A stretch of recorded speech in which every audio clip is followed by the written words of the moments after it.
The Canterville Ghost by Oscar Wilde. Chapter 2.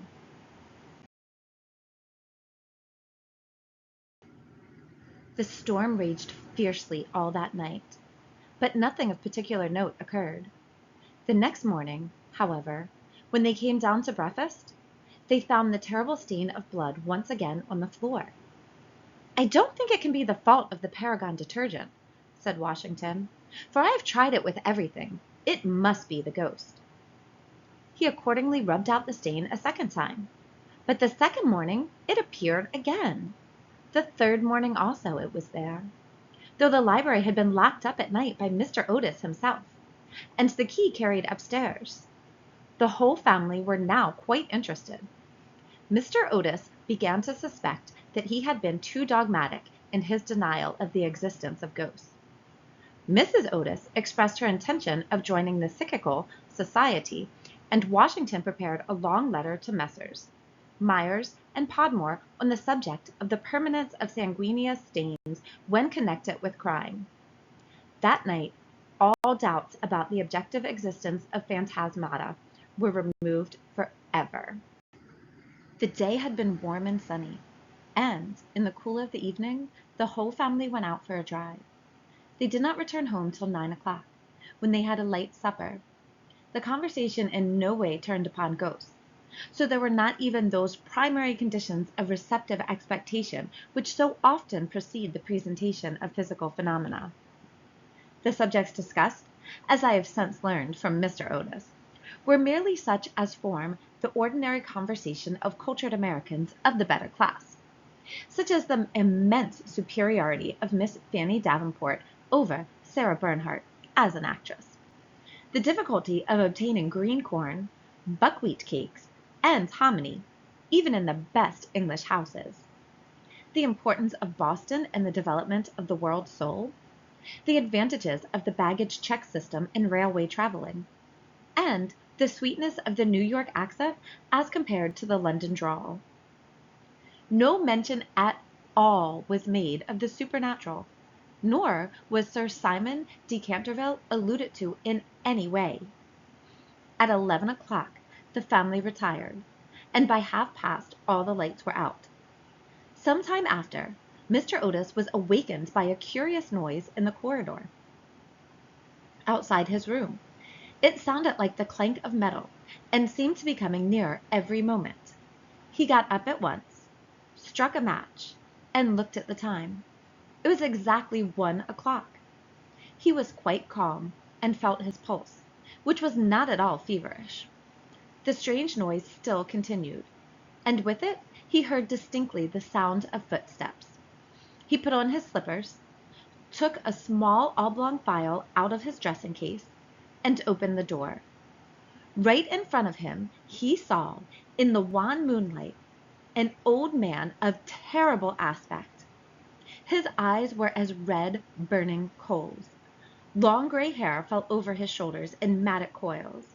His garments, which were of antique cut, were soiled and ragged, and from his wrists and ankles hung heavy manacles and rusty gyves. "My dear sir," said Mr. Otis, "I really must insist on your oiling those chains, and have brought you for that purpose a small bottle of the Tammany Rising Sun lubricator. It is said to be completely efficacious upon one application, and there are several testimonials to that effect on the wrapper from some of our most eminent native divines. I shall leave it here for you by the bedroom candles, and will be happy to supply you with more should you require it." With these words the United States minister laid the bottle down on a marble table, and, closing his door, retired to rest.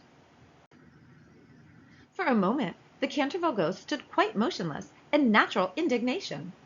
Then, dashing the bottle violently upon the polished floor, he fled down the corridor, uttering hollow groans and emitting a ghastly green light. Just, however, as he reached the top of the great oak staircase, a door was flung open. 2 little white-robed figures appeared, and a large pillow whizzed past his head. There was evidently no time to be lost, so, hastily adopting the fourth dimension of space, As a means of escape, he vanished through the wainscoting, and the house became quite quiet. On reaching a small secret chamber in the left wing, he leaned up against a moonbeam to recover his breath, and began to try and realize his position. Never, in a brilliant and uninterrupted career of 300 years, had he been so grossly insulted.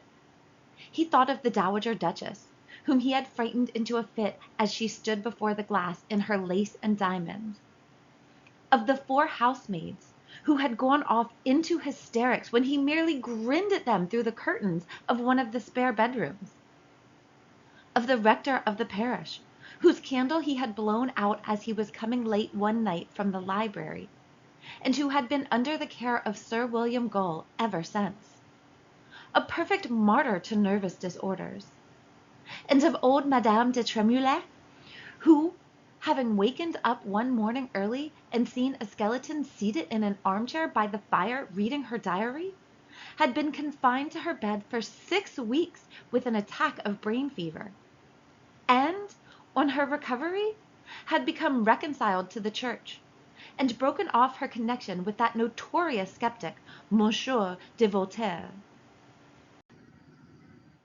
He remembered the terrible night when the wicked Lord Canterville was found choking in his dressing room, with the knave of diamonds halfway down his throat, and confessed, just before he died, that he had cheated Charles James Fox out of £50,000 at Crockford's by means of that very card, and swore that the ghost had made him swallow it. All his great achievements came back to him again.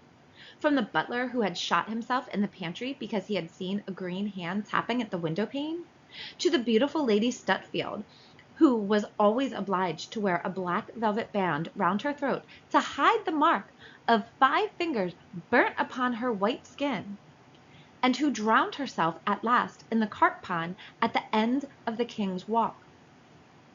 With the enthusiastic egotism of the true artist, he went over his most celebrated performances, and smiled bitterly to himself as he recalled to mind his last appearance as Red Reuben, or the Strangled Babe, his debut as Gaunt Gibeon, the bloodsucker of Bexley Moor, and the furor he had excited one lovely June evening by merely playing ninepins with his own bones upon the lawn tennis ground. And after all this, some wretched modern Americans were to come and offer him the Rising Sun lubricator and throw pillows at his head. It was quite unbearable. Besides, no ghost in history had ever been treated in this manner. Accordingly, he determined to have vengeance, and remained till daylight in an attitude of deep thought.